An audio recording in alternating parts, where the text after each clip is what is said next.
Perwakilan tetap Indonesia untuk PBB Umar Hadi menuntut Dewan Keamanan PBB untuk melakukan penyelidikan dan menindaklanjuti kasus tewasnya 3 prajurit TNI di Unifil. Dirinya juga menegaskan bahwa pelaku harus dimintai pertanggungjawaban secara hukum dan serangan terhadap penjaga perdamaian tidak boleh terulang.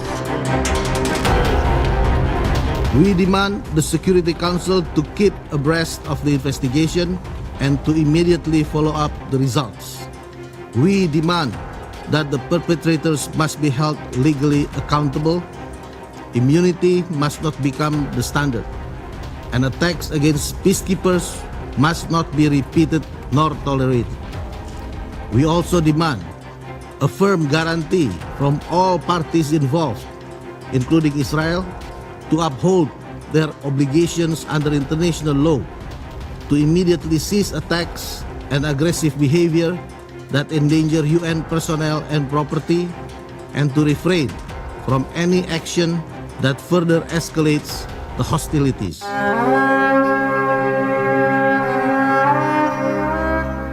Presiden Prabowo Subianto menyampaikan duka cita mendalam atas gugurnya 3 prajurit TNI saat menjalankan tugas dalam misi perdamaian di Lebanon.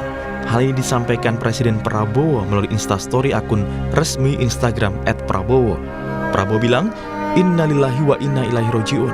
Turut berduka cita atas gugurnya Kapten Infanteri Zulmi Aditya Iskandar, Sertu Muhammad Nur Ikhwan, dan Praka Farizal Ramadan saat menjalankan misi perdamaian di Timur Tengah. Kecaman atas gugurnya 3 prajurit TNI di perbatasan Lebanon juga datang dari dalam negeri. Menteri Luar Negeri Sugiono mengecam keras serangan itu dan serangan Israel ke wilayah Lebanon Selatan.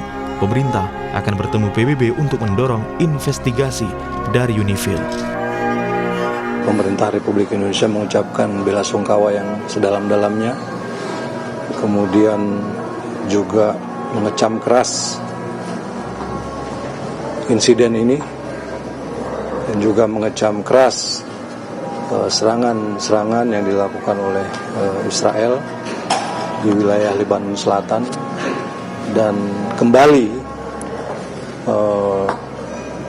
meminta kepada semua pihak untuk melakukan deeskalasi.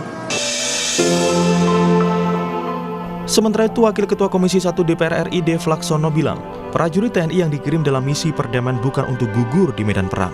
Ia pun meminta TNI melakukan evaluasi ulang terkait keberadaan prajurit di sana. Kecaman lain juga datang dari MPR. MPR meminta agar pemerintah menarik pasukan perdamaian yang berada di Lebanon Selatan.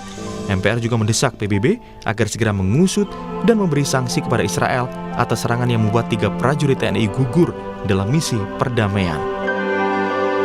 Saya terus menyampaikan untuk dilakukan evaluasi yang mendalam, evaluasi ulang akan keberadaan prajurit kita di sana.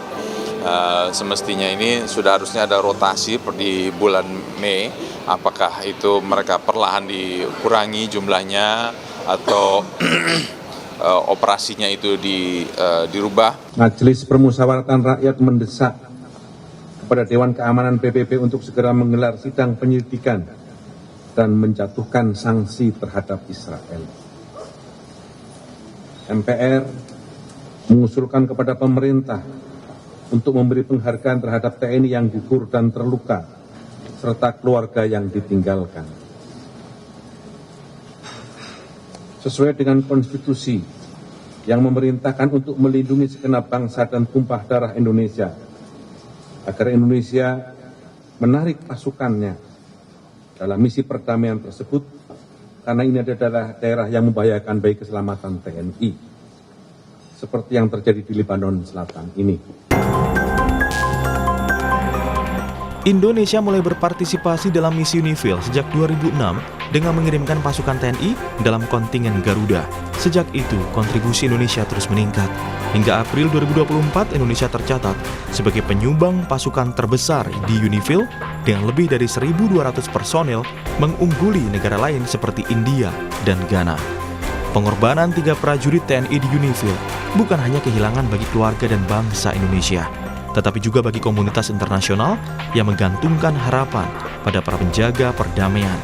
Kini, dunia menanti keadilan ditegakkan, sekaligus memastikan tragedi serupa tidak kembali terulang di masa mendatang. Tim Liputan Kompas TV.